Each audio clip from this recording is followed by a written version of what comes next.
Here I have question 6, where I'm given these 3 points, A 1 1 and B 3 7 and C 5 3. It says plot and label A, B and C on a pair of Cartesian axes.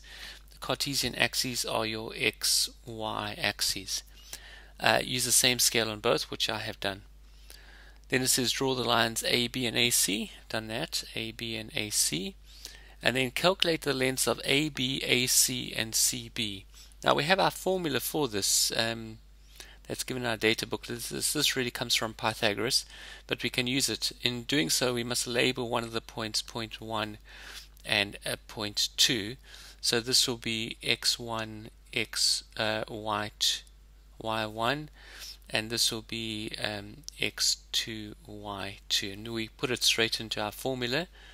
It doesn't matter which point you label as x1 or x2 as long as you just follow through with those numbers. So it's going to be 3 minus 1 squared plus 7 minus 1 squared. Remember, this is x1, y1, x2, y2. And so I get there 3 minus 1 is 2, so it's going to be 2 squared plus 6 squared, and we take the square root. That's going to be 4 plus 36, so it's the square root of 40, and I'll leave it like that. Now in working out AC, I'm going to do it slightly differently. Just use straight to Pythagoras, which you can use depending on what you want to do.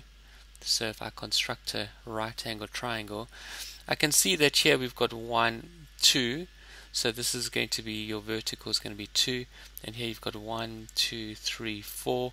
You're going from 1 to 5, so it's going to be 4.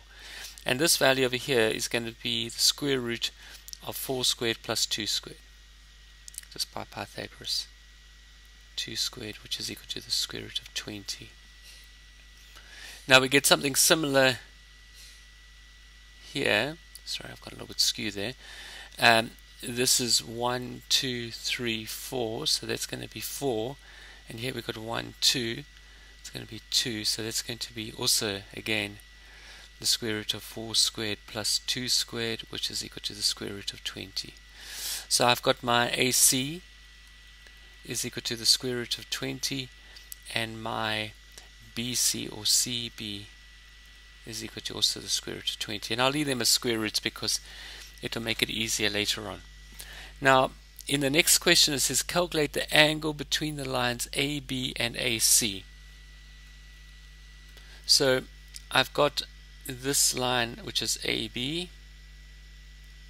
and AC like that, and I'm wanting this angle here, which I'll call X. Now, if I label my diagram, this is obviously going to be my A, this is going to be my C, and this is going to be my B. And I've got all 3 sides. I've got that side, and that side, so I'm going to use my cosine rule. So using the formula, the cos of A is equal to B squared plus C squared minus A squared all over 2BC. Now, B squared is this one over here. That's actually equal to the square root of 20 as B. So when we square a number, this is your B, and this is your A. Sorry, this over here is your C. Let's see if I got that right. BC. That's right. So when I square the C, the square of a square root just becomes a number. So this is actually going to be, for B, that's going to be 20 plus the C, the square of the square root of 40. It's going to be 40 minus 20. And I'm going to divide that all by 2 times the square root of 20 times the square root of 40, your B and your C.